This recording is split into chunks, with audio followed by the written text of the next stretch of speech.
So I remember watching the movie The Pursuit of Happiness a long time ago, and I just thought it was so beautiful. I couldn't stop crying. I was so amazed. And then a few months ago, my girlfriend and I wanted to watch a movie, and we decided that that's what we were going to watch. And this time, I thought it was the dumbest thing I had ever seen, and yet another stupid lesson from Hollywood. And this is really a famous movie, but just in case you haven't seen it, let me recap it for you. So, this guy's really poor and going through all this adversity, but he has a chance of one day becoming a stockbroker. And the entire movie basically shows him constantly worried, constantly stressed, constantly pissed off and negative, constantly yelling and getting into fights with his wife, but one day he might become a stockbroker and finally attain happiness. I guess that's Hollywood's version of happiness, one day being a stockbroker. And at the end of the movie, of course, he gets the job and he has now successfully pursued and attained happiness. Now, there are so many things wrong with that, but let's start with this one. It's weird that someone would even try to pursue happiness, because happiness cannot be pursued. It's not like a degree that you pursue for 4 years and then you finally get it and keep it for the rest of your life.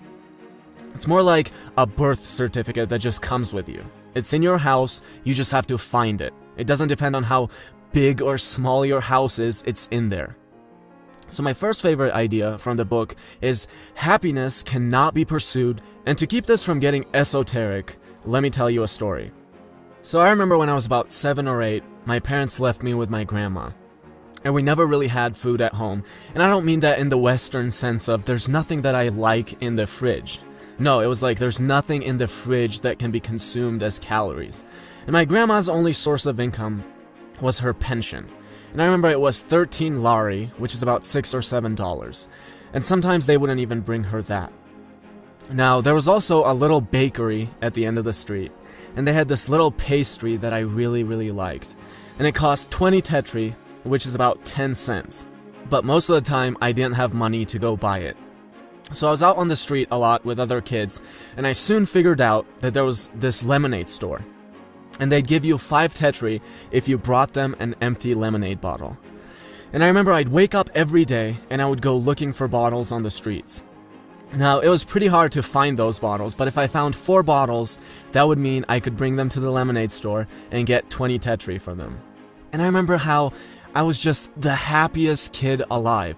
Every time I found a bottle, it was like the happiest moment of my life. Every time I went to the lemonade store and collected my 20 tetri, it was an unbelievable feeling. And finally, I would go to the little pastry store, and I would buy my little 20 tetri pastry, and I would just sit out on the sidewalk and just enjoy it. And it was supposed to have raisins in it, but since it was so cheap, they only put a few of them in there. And I remember the occasional raisin bite and how I felt like the happiest kid alive. Now contrast that to today. There have been times where I'm eating a $100 steak and I'm pissed off and unhappy because I ordered a medium well, but this looks more like a medium. My night is now officially ruined, guys. I'm going to be negative for the rest of the night. Now, I'm not here to tell you that the stale, bland, 10-cent pastry is better than a $100 steak. I have a preference for the steak. There's nothing wrong with improving your life and being able to experience more. But that's all it is, just the ability to experience more. What I will guarantee you is that you either cultivate the ability to be happy and are able to be completely happy where you are right now, or I promise you there's absolutely nothing around you that you can chase to attain happiness. Going from a 10-cent pastry to a $100 steak is like going from having to take the bus to owning a Ferrari. Now, I'm going to say this again. Yes, it's okay if your preference is driving a Ferrari over taking the bus, but remember, all that does is just let you experience more. That's it. So you're either happy on the bus right now, just like you'll be happy when you have the Ferrari, or you aren't happy on the bus right now and you won't be happy in the Ferrari. And you know, I look at my life right now, which is really good, but I also think of what it's going to be like in 5 years. And in 5 years, the quality of my life is going to be 100 times better than what it is right now. It'll literally be like going from the 10-cent pastry to a $100 steak all over again. But I have to keep reminding myself that I'm either going to be completely happy with that pastry right now, just as I'll be completely happy with the $100 steak in 5 years, or I'm not going to be happy right now, and I'm not going to be happy in 5 years.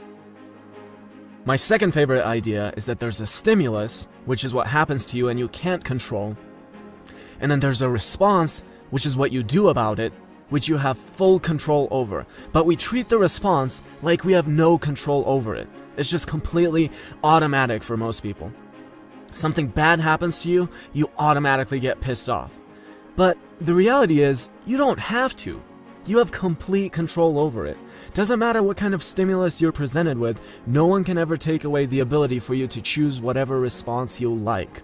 So let's say you're in the kitchen, and you break a bunch of new plates that you just bought. Now, what's the automatic natural reaction?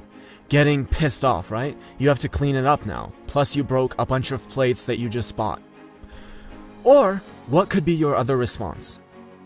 Cool, it's just a bunch of plates, it's not a big deal, it's actually great because it's giving me an opportunity to not get pissed off by the stupidest little things. Like, you can have gratitude for breaking the plates and having the opportunity to practice your virtue. Remember, you can pick whatever response you like. It's all up to you. Someone puts you down? Great! You're one step closer to not caring about what people think of you. Or you can go home and cry about it. It's all up to you. All the kids I grew up with, including myself, went through a lot of adversity. You know what happened to most of them? They turned into alcoholics and drug addicts. You know what their excuse is? I had to see my dad beat my mom.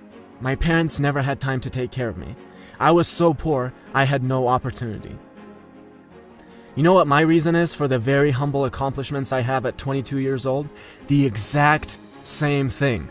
There's no way most people are going to have the same work ethic as me. Most people don't know what it's like to be 7 and out on the street collecting dirty bottles so you can feed yourself. They just won't be able to compete with me. I'm sorry, and I'm so thankful for every bullshit experience I've had, and I wouldn't change a single thing if I could. Remember that there's a stimulus which you can't control, but the response is all up to you.